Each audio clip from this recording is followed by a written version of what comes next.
I lost my mother to cancer when I was 13. It feels like I had more memories with her during that time than with my dad, who was always busy with work. You can see where this is going.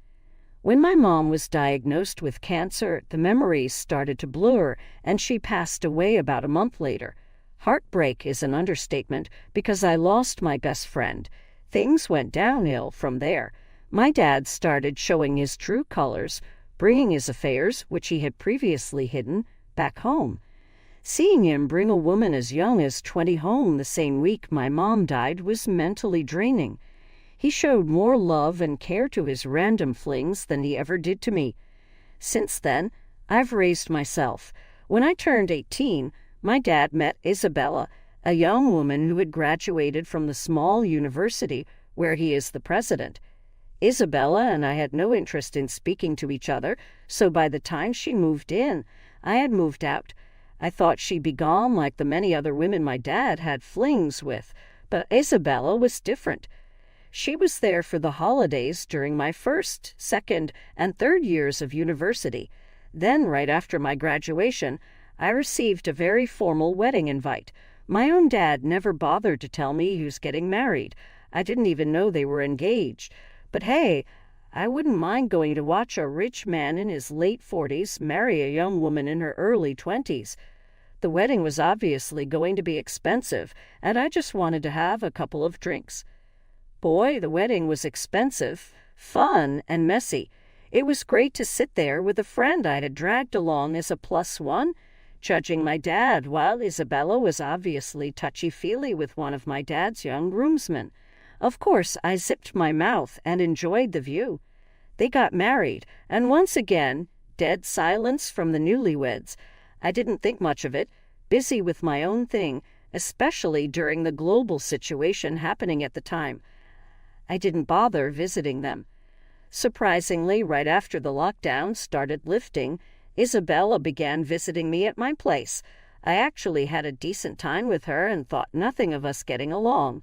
What surprised me, though, was when out of nowhere, she brought a literal child claiming it was mine and my dad's, born during lockdown.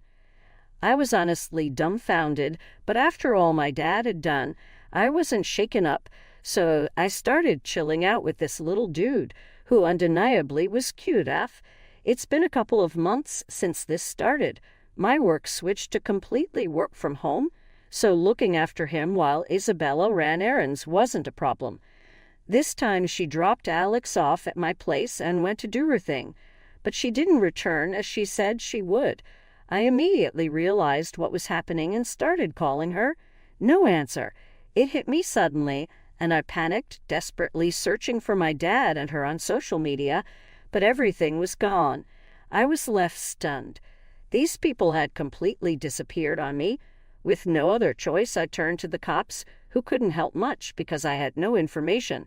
Even at my dad's workplace, they informed the cops that he'd been fired a month earlier for having another affair with a student. I was shocked, but I knew I had to stay calm and take care of Alex, even though I knew nothing about him. I didn't want him to suffer like I did. So I started looking after him while the cops and CPS gave me temporary custody, at least until his parents showed up. Except they never did. For the past 2 years, I hadn't received anything unusual in the mail. Then today, a letter arrived with a barely recognizable name on it. At first, I thought it might be from my neighbors and delivered to me by mistake. But when I saw my address on it, I decided to open it. To my surprise, it wasn't just any letter. It was a lawsuit from someone I didn't know, accusing me of having custody of their son without their consent. My immediate reaction was, Looked up the name on Facebook and discovered it was the guy who had been overly friendly with one of my dad's groomsmen. He was suing me for custody of his son, who I've been taking care of. Needless to say, I'll be visiting a lawyer soon. I'm confident I'm not in the wrong, but I can't help but ask, am I the bad guy here? Do I have a leg to stand on? I visited the lawyer today, and they told me my case was strong. I have proof from the cops and Child Protective Services showing my multiple attempts to reach out to the child's parents. The lawyer also mentioned that I could seek child support. Before proceeding, they have requested a court-mandated DNA test, which I'm pretty sure will confirm the child's parentage. In another major update, my dad reactivated his Facebook page after years of silence. Without hesitation, I messaged him. After everything he and Isabella put me through, I didn't hold back and cussed him out. To my surprise, he replied, saying he reactivated his account to reach out to me. He plans to return to my city soon, and we've arranged to meet next week. By then, I should also have the DNA test results, and will update you all. A week has passed since my last update, and I finally met with my dad. That conversation was one of the most insightful I've had with him. He explained that he had no idea Isabella left Alex at my place. He'd had left the city a month before Isabella, after being fired due to false accusations of an affair with a student, claims Isabella fabricated to ruin his life after he discovered her plans to run away with David, the groomsman. He'd also revealed that Alex wasn't his biological son. When I asked why Isabella left Alex behind and why David was now suing for custody, my dad said the only explanation was that Isabella wanted nothing to do with Alex, but David wanted to be a parent to Alex. But when Isabella wouldn't tell him where Alex was, their relationship might have started on shaky ground and eventually ended because David couldn't handle being without his son. That's when David began his search.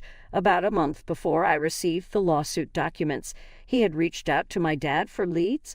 After some online stalking, they found my Facebook page where I had pictures of Alex. My dad wanted to go through the normal route and first contact me, but David, in a fit of rage, just sued me, which led my dad to reach out to me. I can't believe I'm saying this, but it's the first time my dad apologized to me, and I couldn't help but cry. Hearing all of this, my dad promised to help fix everything. If David isn't convinced, my dad vowed to support me in the case. So, this is where I am currently. I know this is a lot to take in for both you and me. I'll update you all as much as I can. I met David with my dad and explained everything to him. We pieced it all together, and they both realized that Isabella was the real villain. It was weird how dense David was. I literally had to point it out to him. But the fact that he understood was all that mattered. He decided to settle out of court with me and then go after Isabella for child abandonment, as she's currently residing in Europe. David handled the situation well.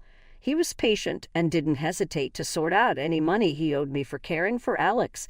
However, I put my foot down when he said he wanted full custody of Alex. I told him he had to start with visitation, or I have no problem going through the proper channels to get full custody after both he and Isabella abandoned Alex for so long. That seemed to put him in his place, and we've now started visitation. Alex seems to be enjoying seeing his dad. As for Isabella, I agreed to be a piece of evidence in the lawsuit between her and David. I've also put Alex into therapy because I know he'll need it once these changes become permanent. Thanks again for your amazing advice and support. I don't think you have anything to worry about here. In fact, you should be glad that a parent reached out to you because now you can sue for all the money you've spent on Alex. Just make sure to hire a good lawyer. Isabella seems like the mastermind behind all this. I mean, how does a man who's been having affairs for years suddenly get caught? I'm not defending him, but there's definitely something going on, and I hope you get answers soon. There's a pretty big age gap between my sister and me, so when I was 12, I became an aunt. My nephew was born the day before my birthday. I'm turning 21 this year, and my nephew is turning 9.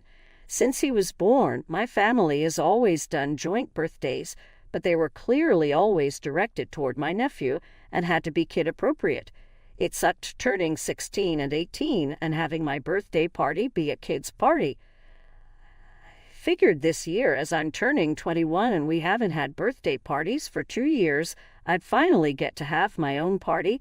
I texted my sister and parents, telling them I wanted to go to a restaurant with amazing reviews on their food and cocktails. I don't want to get smashed.